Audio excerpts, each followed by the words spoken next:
ونعوذ بالله من شرور أنفسنا ومن سيئات أعمالنا من يهده الله فلا مضل له ومن يضلله فلا هادي له ونشهد أن لا إله إلا الله وحده لا شريك له وأشهد أن محمدا عبده ورسوله أرسله بالحق بشيرا ونذيرا بين يدي الساعة من يطع الله ورسوله فقد رشد ومن يعصهما فإنه لا يضر إلا نفسه ولا يضر الله شيئا أعوذ بالله من الشيطان الرجيم بسم الله الرحمن الرحيم والعصر إن الإنسان لفي خسر إلا الذين آمنوا وعملوا الصالحات وتواصوا بالحق وتواصوا بالصبر صدق الله العظيم وقال رسول الله صلى الله عليه وسلم الدنيا سجن المؤمن وجنة الكافر أو كما قال عليه الصلاة والسلام الحمد لله সমস্ত প্রশংসা মহানবুল আলামিনের যিনি আমাদেরকে অত্যন্ত মায়া করে মহব্বত করে ভালোবেসে দুনিয়াবী সমস্ত কাজ থেকে বিরত রেখে জান্নাতের বাগানে বসার তৌফিক দান করেছেন। আমরা সকলেই সেই সত্তার প্রতি একবার কালিমাতুর শুকর আদায় করি, সকলেই করে নেই আলহামদুলিল্লাহ। সেই সাথে বিশ্ব মানবতার দিশারি মুক্তির স্বরূপ মুহাম্মদ সাল্লাল্লাহু আলাইহি ওয়াসাল্লামের প্রতি একবার দরুদ প্রেরণ করি, সকলেই পড়ে নেই সাল্লাল্লাহু আলাইহি ওয়াসাল্লাম। তো মুআজ্জাজ হাজিরিন, আপনারা সকলে কেমন আছেন? ভালো আছেন আপনারা? আলহামদুলিল্লাহ। আল্লাহ পাকের অশেষ মেহেরবানি যে আল্লাহ পাক আমাদেরকে ভালো রেখেছেন। আল্লাহ পাক যদি আমাদেরকে ভালো না রাখতেন আমরা থাকতে পারতাম? কথা বলেন, থাকতে পারতেন? কোনোভাবেই আমরা ভালো থাকতে পারতাম না। আল্লাহ পাক আমাদেরকে দয়া করে মায়া করে আল্লাহ পাক আমাদেরকে ভালো রেখেছেন। আমাদের আশেপাশে অনেকেই আছে যারা অসুস্থ। আল্লাহ পাক অনেককে বোবা করে সৃষ্টি করেছেন। আল্লাহ পাক অনেককে অন্ধ করে সৃষ্টি করেছেন। আল্লাহ পাক অনেককে ন্যাংরা করে সৃষ্টি করেছেন। কিন্তু আল্লাহ পাক আমাদেরকে সেই সমস্ত জিনিস থেকে আল্লাহ পাক আমাদেরকে হেফাজত করেছেন। এটা আল্লাহ পাকের একটা নিয়ামত না? অবশ্যই আল্লাহ পাকের একটা নিয়ামত। আল্লাহ পাক চাইলে আমাদেরকেও তাদের মতো করে বানাতে পারতেন, কিন্তু আল্লাহ পাক আমাদের প্রতি দয়া করেছেন, আমাদের প্রতি আল্লাহ পাক ইহসান করেছেন। বিধায় আল্লাহ পাক আমাদেরকে সুস্থ করে দুনিয়ার বুকে পাঠিয়েছেন। সেই জন্য আমরা আরেকবার আল্লাহ পাকের দরবারে শুকরিয়া আদায় করি, সকলেই করে নিই আলহামদুলিল্লাহ। আল্লাহ পাকের কোরআনুল কারীম থেকে 114টা সূরার ভিতরে থেকে আমি আপনাদের মাঝে একটি ছোট্ট সূরা তেলাওয়াত করেছি। তো কোরআনুল কারীমের ভিতরে সবথেকে ছোট্ট সূরার নাম কি? কথা বলেন। সূরাতুল কাউসার। কোরআনুল কারীমের ভিতরে সবথেকে দ্বিতীয় ছোট্ট সূরা হচ্ছে সূরাতুল আসর, যেটা আমি আপনাদের মাঝে তেলাওয়াত করেছি। আসলে এই সূরাটা আকারে হয়তো ছোট হতে পারে, কিন্তু এর ফজিলত, এর মহত্ব এবং এর বরত্ব অনেক বেশি। এর মহত্ব এবং বরত্ব কত বেশি, এই গুরুত্ব বোঝানোর আগে আপনাদের কাছে আমি একটা কথা বলতে চাই। আল্লাহ পাক যে কোরআনুল কারীম দুনিয়ার বুকে নাজিল করেছেন, কেন করেছেন? আল্লাহ পাক দুনিয়ার বুকে কোরআনুল কারীম নাজিল করেছেন যাতে করে আমরা কোরআনুল কারীম অনুসরণ করে আল্লাহ পাকের যেন আমরা আপন করতে পারি, আমরা যেন জান্নাতি মানুষ হতে পারি, নাকি? এই জন্যই তো আল্লাহ পাক কোরআন কারীম নাযিল করেছেন। তো এখন আসুন এই সূরাতুল আসরের গুরুত্ব কেমন, এই সূরাতুল আসরের গুরুত্ব বোঝানোর জন্য ইমাম শাফিঈ রাহিমাহুল্লাহু তাআলা তিনি বলেন, আল্লাহ পাক পুরা কোরআনুল কারীম যদি আল্লাহ পাক নাযিল না করেন, শুধুমাত্র সূরাতুল আসর এই দুনিয়ার বুকে আল্লাহ পাক নাযিল করতেন, তাহলে এই ছোট্ট একটি সূরাই বান্দার হেদায়েতের জন্য যথেষ্ট হয়ে যেত। সুবহানাল্লাহ। পুরা কোরআনুল কারীম নাযিল না করে শুধুমাত্র সূরাতুল আসর যদি নাযিল করতেন, তাহলে এই একটি ছোট্ট সূরাই বান্দার হেদায়েতের জন্য যথেষ্ট হয়ে যেত। সুবহানাল্লাহ। অর্থাৎ এই একটি ছোট্ট সূরা কোনো ব্যক্তি যদি অনুসরণ করে আমল করে যদি দুনিয়ার বুক থেকে যেতে পারে, ইনশাআল্লাহ সেই ব্যক্তি জান্নাতি মানুষ হিসেবে রূপান্তরিত হবে। সুবহানাল্লাহ। তাহলে বোঝা গেল আপনাদের মাঝে যে আমি একটি সূরা তেলাওয়াত করেছি, এর গুরুত্ব আছে কিনা? কথা বলে, গুরুত্ব আছে না? অবশ্যই অনেক গুরুত্ব। তো তাহলে দেখেন, চলেন দেখি যে আল্লাহ পাক এই গুরুত্বপূর্ণ যে সূরা, এর ভিতরে আল্লাহ পাক কি বলে জানা দরকার আছে না? অবশ্যই জানা দরকার আছে। আল্লাহ পাক সূরার শুরুতেই বলেন, ওয়ালাস, সময়ের কসম, জামানার কসম।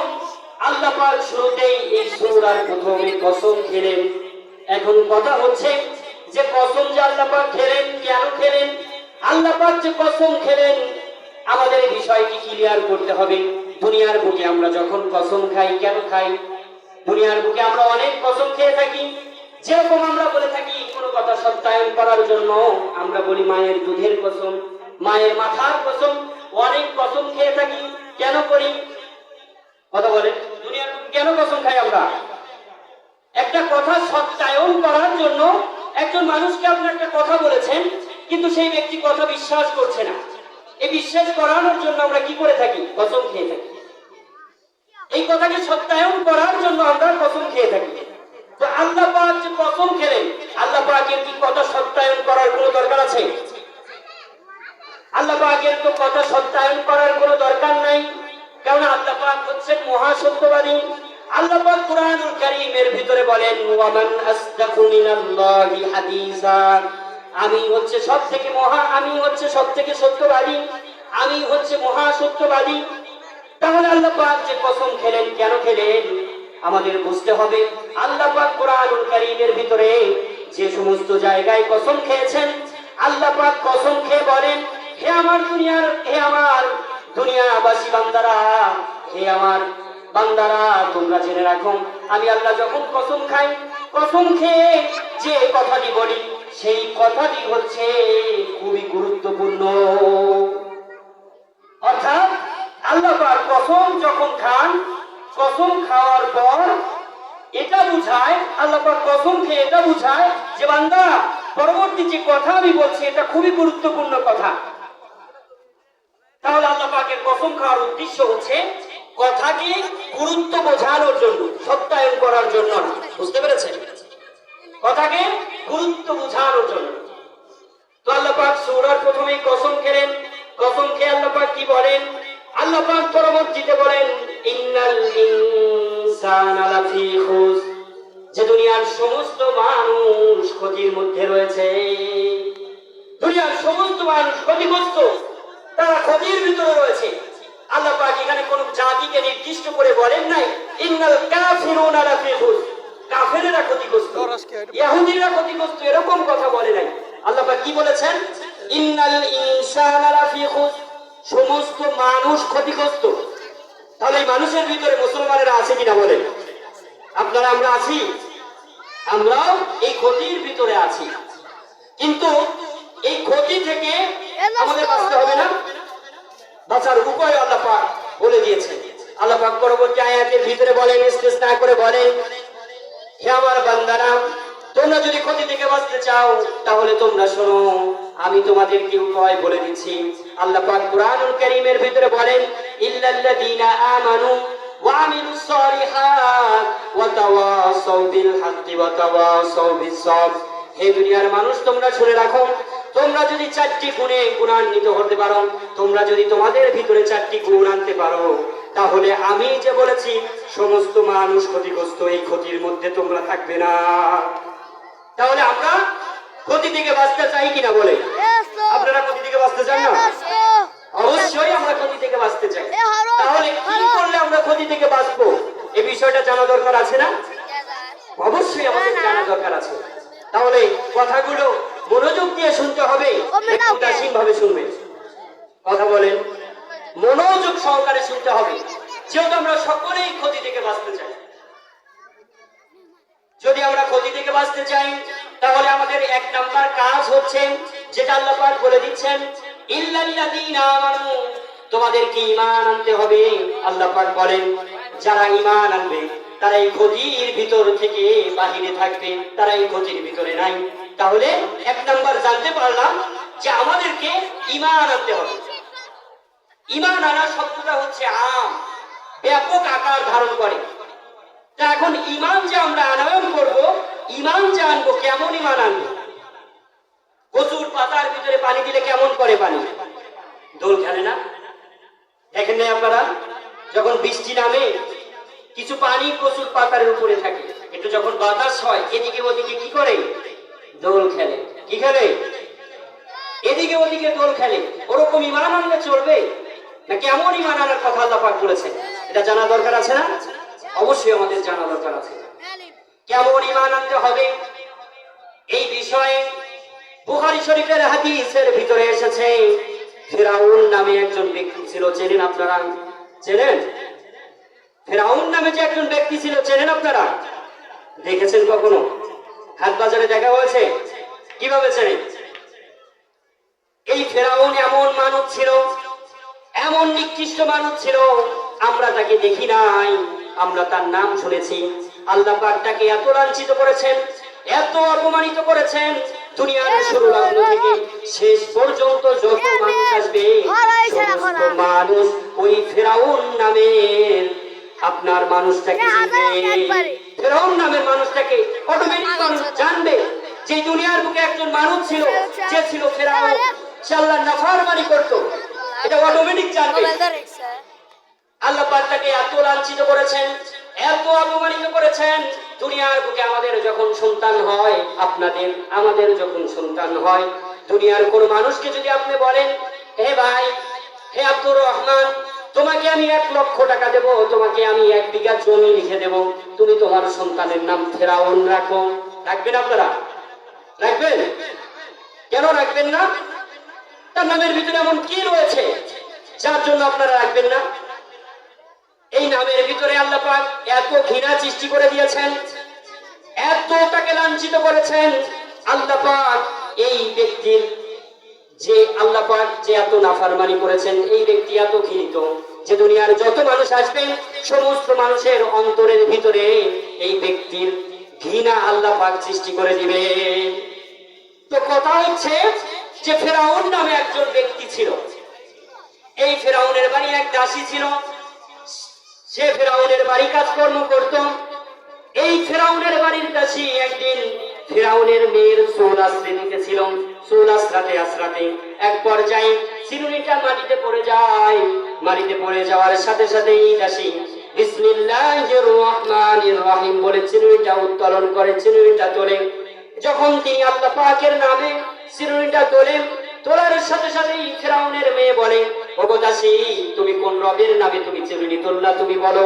আমি তো জানি আমার বাবা হচ্ছে রব, আমার বাবাই হচ্ছে খোদা। আপনারা জানেন কি যে আপনার ফিরআউন খোদা দাবি করেছিল? খোদা হিসেবে তিনি নিজেকে স্বীকৃতি দিয়েছিল। এই কথা যখন বললেন, বলার পর দাসী বলল, না না, আমার রব হচ্ছেন সেই রব যিনি আমার রব, তোমার রব তিনি হচ্ছেন আল্লাহ। এই কথা যখন বললেন, ফিরআউনের মেয়ে একটু সংশয়ের ভিতরে পড়ে গেল। সে একটু চিন্তা করলো যে আমার বাবাই তো খোদা, আমি তো জানি আমার বাবা খোদা। এই দাসী, আমাদের বাড়ির দাসী কি আমার বাবার কথাই বলছে নাকি? এইটা ভেবে ফিরআউনের মেয়ে সেই দাসীকে বলল, হে দাসী, আমি তো জানি আমার পিতাই হচ্ছে রব, আমার পিতাই হচ্ছে প্রতিপালক, তুমি কি আমার পিতার কথাই বলছো নাকি, না তুমি কোন খোদার কথা বলছো? একথা যখন বললেন, ফিরআউনের বাড়ির যে দাসী ছিল, দাসী বলল, না না, তোমার পিতার কথা আমি বলছি না, আমার রব হচ্ছেন ওই রব যিনি আমার প্রতিপালক, তোমার প্রতিপালক এবং তোমার পিতার প্রতিপালক তিনি হচ্ছেন আল্লাহ। এই কথা যখন বললেন, ফেরাউনের মেয়ে তো আচ্ছা জান্নিত হয়ে গেলেন। তিনি তার পিতার কাছে ছুটে গেলেন, যাওয়ার বললেন, বাবা শুনেছ কি যে আমাদের বাড়িতে কাজকর্ম করে দাসী, সে তো তোমাকে খোদা মানে না, সে তো ভিন্ন এক খোদার কথা বলছে। একথা যখন বললেন, ফেরাউনের তো মাথা ঠান্ডা থাকবে না, গরম হয়ে যাবে। গরম হয়ে যাবে মানে যে আমার বাড়িতে খায়, আমার বাড়িতে পড়ে, আর সে আমাকে রব মানে না। তাহলে এটা যদি লোকে জানে তাহলে কি বলবে? লোকে তো আমাকে থুতু দিবে যে ফেরাউনের বাড়ির দাসী ফেরাউনকে রব মানে না, তাহলে আমরা কিভাবে মানব? ফেরাউন তার লোকজনদেরকে বললেন যে ডাকো, ওই দাসীকে ডাকো। দাসীকে নিয়ে আসা হলো। নিয়ে আসার পর ফেরাউন বললেন, হে দাসী, তুমি কোন রবের কথা বলো? আমি তো রব, আমি তো প্রতিপালক, তুমি কোন রবের কথা বলো? একথা যখন বললেন, দাসী বলল যে না না না, আপনি রব হবেন কেন? আমার রব হচ্ছেন ওই রব যিনি আমাকে সৃষ্টি করেছেন, দুনিয়া সৃষ্টি করেছেন, যিনি আমাকে জীবিত করেছেন এবং আমাকে আবার মৃত্যু দিবেন, তিনি হচ্ছেন আল্লাহ। একথা যখন বললেন, ফেরাউনের মেজাজ গরম একটু কমলো নাকি আরো বাড়লো? মেজাজ আরো কিটকিটে হয়ে গেল। ফেরাউন বলল, কি বলিস? আমার বাড়ি খাইছ আর আমাকে রব মানবি না? তুই তাড়াতাড়ি তোর রবের প্রতি ঈমান ছাড়বি কিনা বল। একথা যখন ফেরাউন বলল, দাসী বলল, না না, আমি কোনোভাবেই আমার রবের প্রতি ঈমান ছাড়বো না। এতে যদি আমার জীবন চলে যায় যাক, তারপরেও আমার রবের প্রতি আমি ঈমান ছাড়বো না। সুবহানাল্লাহ। তাদের ঈমানের পাওয়ার কেমন ছিল যে দেশের একজন বাদশাহ সামনে দাঁড়িয়ে বাদশার কথাকে আপনার বিপরীতমুখী করছে। বাদশা একটা কথা বলছে, সে উল্টা কথা বলছে যে না, আমি এটা শুনবো না। আজকে আমি যদি এরকম হতাম, আমাদের অবস্থা যদি এরকম হতো, কেমন হতো বলেন তো দেখি? আমরা বলতাম যে আমাদের বাদশার সামনে সে আমাকে একটা কথা বলেছে, তার কথাকে আমি মিথ্যা কিভাবে বলি? আমি জীবন বাঁচানোর জন্য হলেও তার কথা মেনে নেই, এরকম করতাম। কিন্তু সে তার ঈমান ছাড়লো না। সে বলে, না না, কোনোভাবেই আমার রবের প্রতি আমি ঈমান ছাড়বো না। ফেরাউন সে চিন্তায় পড়ে গেল, কিভাবে এই দাসীকে আমার প্রতি ঈমান আনাবো। সে চিন্তা করে এক পর্যায়ে লোকজনের সাথে আলোচনা করে সে চিন্তা করলো যে বাবা মার সব থেকে দুর্বল জায়গা কোনটা বলেন তো দেখি? বাবা মার সব থেকে দুর্বল জায়গা কোনটা? আমার সব থেকে দুর্বল জায়গা কোনটা বলেন? আমাদের সন্তান হচ্ছে আমাদের সব থেকে দুর্বলের জায়গা। এখন যদি আপনাকেই, চাচা বসে আছেন, আপনাকেই যদি বলা হয় ফোন করে এক জায়গা থেকে যে আপনার ছেলেকে আমরা কিডন্যাপ করেছি, আপনার ছেলেকে ধরে নিয়ে এসেছি, 10,000 বা 20,000 1 লাখ টাকা দিবা কিনা বলো, না হলে তোমার সন্তানকে আমি হত্যা করবো, কি করবেন আপনি? চিন্তা করবেন? টাকা পয়সা থাকলে তো নিয়ে যাবেন, না হলে কি বলবে? গ্রামের ভিতরে সকলকে বলবেন যে আমার জমি কে কিনবে বলো। জমিটা বিক্রি করে হলেও আপনার সন্তানকে কি করবেন আপনি? ছাড়ানোর চেষ্টা করবেন না? অবশ্যই ছাড়ানোর চেষ্টা করবেন। কারণ হচ্ছে পিতামাতার সব থেকে দুর্বলের জায়গা হচ্ছে আপনার সন্তান। ফেরাউন এই জিনিসটা বুঝতে পারল। ঘটনাক্রমে এই দাসীর কয়েকটা ছোট ছোট বাচ্চা ছিল। এই বাচ্চাগুলোকে ফেরাউন নির্দেশ দিলেন ওই বাচ্চাগুলোকে নিয়ে আসা হোক। বাচ্চাগুলোকে নিয়ে আসা হলো। ফেরাউন ওই দাসীকে বলল, হে দাসী, তুমি তোমার রবের প্রতি ঈমান ছাড়বা কিনা বলো। যদি তুমি ঈমান না ছাড়ো তাহলে তোমার এই যে ছোট্ট ছোট্ট বাচ্চাগুলো আছে, এই বাচ্চাগুলোকে আমি হত্যা করে ফেলবো। এ কথা যখন বললেন, একজন মা তাকে বললেন যে তুমি যদি ঈমান না ছাড়ো তাহলে তোমার যে দুধের সন্তান আছে একে হত্যা করে ফেলবে। বলেন তো এই মুহূর্তটা কেমন ছিল? মা কি এটা সহ্য করতে পারবে? আমরা তো জানি যে মায়ের ভালোবাসাটা কেমন। একথা যখন বললেন, দাসী বলল, না না, কোনোভাবেই আমার রবের প্রতি ঈমান ছাড়বো না। যদি আমার জীবন চলে যায় যাক, আমার সন্তানের জীবন চলে যাক যাক, তারপরেও আমি আমার রবের প্রতি ঈমান ছাড়বো না। সুবহানাল্লাহ। কেমন ইমানদার ছিলেন এ কথা যখন বললেন, ফিরআউন তার সন্তানদের ভিতরে একের পর এক একজনকে তেলের ভিতরে, গরম তেলের ভিতরে ছেড়ে দিল। দিয়ে দিয়ে এক পর্যায়ে তার কয়েকটা বাচ্চা ছিল, সমস্ত বাচ্চাদেরকে হত্যা করে ফেললো। এরপরে ফিরআউন বলল, এখন ঈমান ছাড়বা কিনা বলো। বলল যে না না, কোনোভাবেই আমি ঈমান ছাড়বো না। এক পর্যায়ে ফিরআউন ওই দাসীকে হত্যা করে ফেললো। ঈমানের জন্য শুধুমাত্র তার সন্তানদের জীবন হারালো, তার জীবনও শেষ হয়ে গেল। আল্লাহ পাক আমাদেরকে এমন ঈমান আনার কথাই বলেছেন, বুঝতে পেরেছেন? এমন ঈমান আনার কথাই আল্লাহ পাক বলেছেন। তাহলে আমরা বুঝতে পারলাম, জানতে পারলাম যে আমরা যদি ক্ষতি থেকে বাঁচতে চাই, আমাদের প্রধান এক নম্বর কাজ হচ্ছে আমাদের ঈমান আনতে হবে, এবং ঈমানটা আমাদের মজবুত ঈমান আনতে হবে। এখন অনেক সময় দেখা যায় মানুষ অভাবের কারণে ঈমান ছেড়ে দিয়েছে। শোনেন না আপনারা? আপনার ফেসবুকে দেখা যায় যে আপনার ইন্ডিয়ার সাথে যে সব আপনার এলাকা রয়েছে, সেই সমস্ত এলাকার মানুষেরা খ্রিস্টান হয়ে গিয়েছে। কেন গিয়েছে? টাকার অভাব অনটনের কারণে তারা তাদের ঈমানটাই বিক্রি করে দিয়েছে। শোনেন নাই আপনারা এমন কথা? শোনেন নাই? যাই হোক, এরকম অবস্থা ঘটছে। তো শুধুমাত্র অভাবের কারণে তারা ঈমান ছেড়ে দিচ্ছে। তো যাই হোক, সময় খুবই সংক্ষিপ্ত।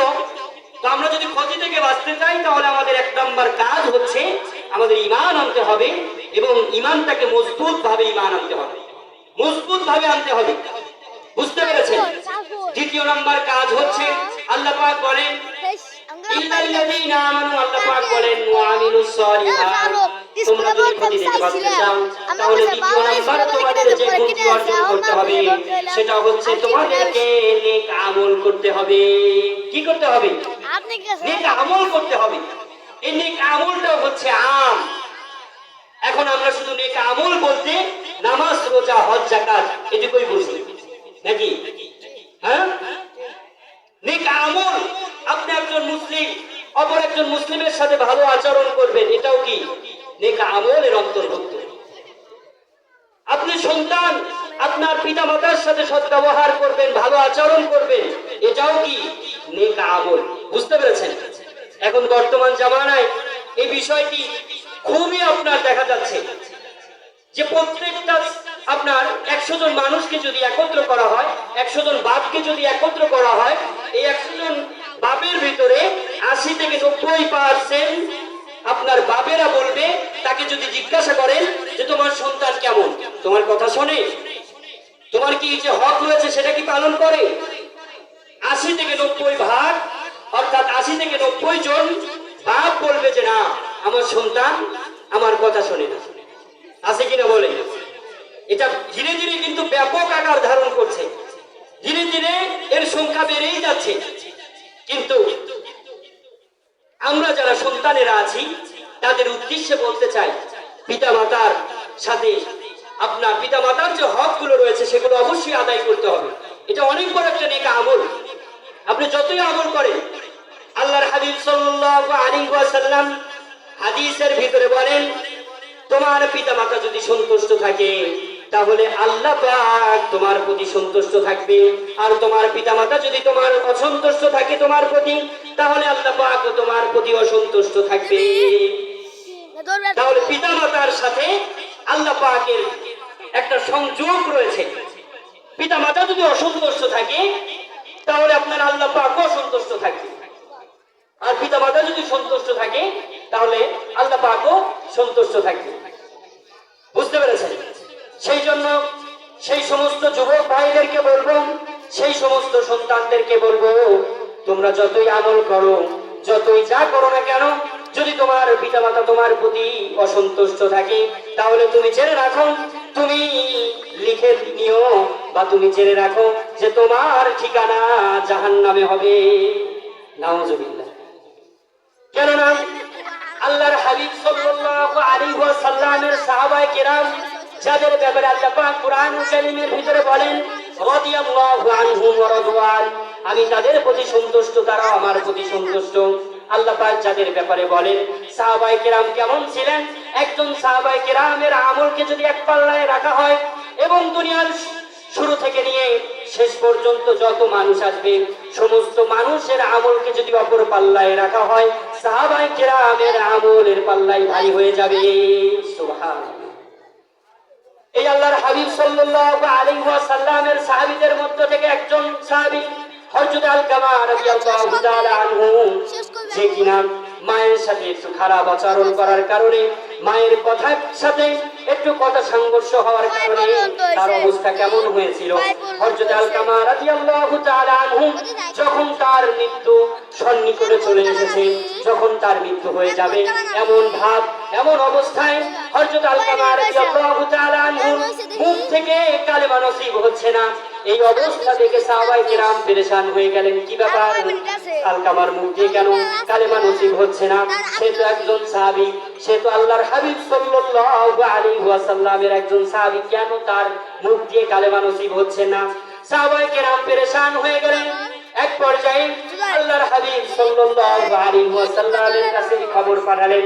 আল্লাহর হাবিব সাল্লাল্লাহু আলাইহি ওয়াসাল্লাম হযরত আলকামা রাদিয়াল্লাহু তাআলা আনহুর বাড়িতে কিছু সাহাবীদেরকে পাঠালেন, এ বলে যে যাও গিয়ে দেখো তার বাড়িতে, অর্থাৎ তার দুনিয়ার বুকে পিতামাতার কেউ বেঁচে আছে কি।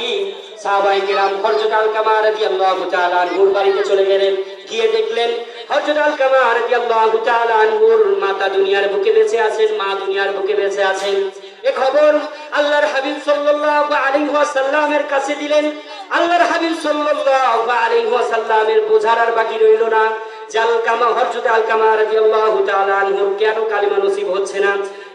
মহানবী সাল্লাল্লাহু আলাইহি ওয়াসাল্লাম সাহাবায়ে কেরামকে পাঠালেন, হে আমার সাহাবীরা, যাও আলকামার মাকে ডেকে নিয়ে আসো। আলকামা রাদিয়াল্লাহু তাআলা আনহুর মাকে ডেকে নিয়ে আসা হলো।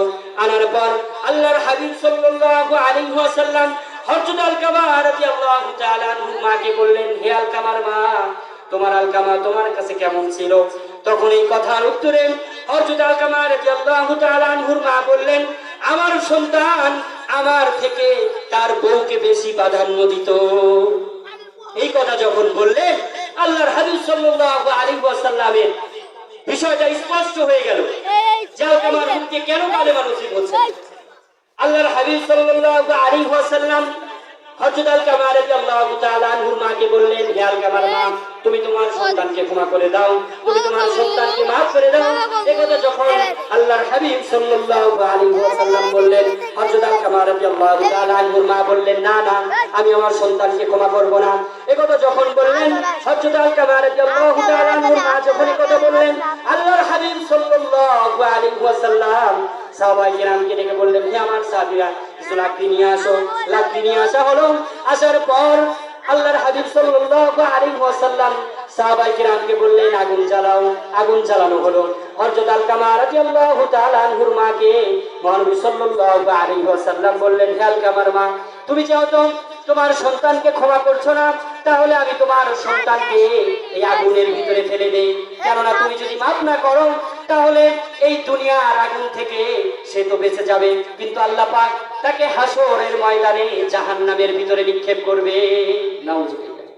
এই কথা যখন আল্লাহর হাবিব সাল্লাল্লাহু আলাইহি ওয়াসাল্লাম বললেন যে তুমি যেহেতু মাফ করছো না, তাহলে তোমার সন্তানকে আমি আগুনের ভিতরে নিক্ষেপ করি। এই কথা যখন কোন মার সামনে বলা হয়, তখন সেই মা কি ক্ষমা না করে থাকতে পারবে বলেন?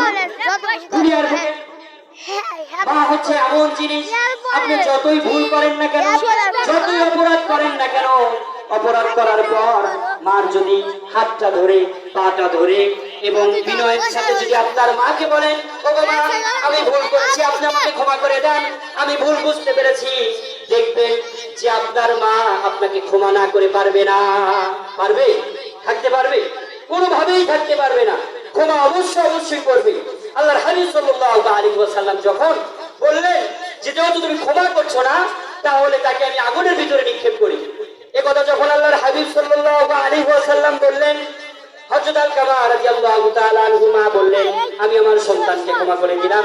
এই কথা বলার পর কিছুক্ষণ পরেই সংবাদ এলো হযরত আলকামা রাদিয়াল্লাহু তাআলা আনহু কালিমা পড়তে পড়তে দুনিয়া থেকে চলে গেল।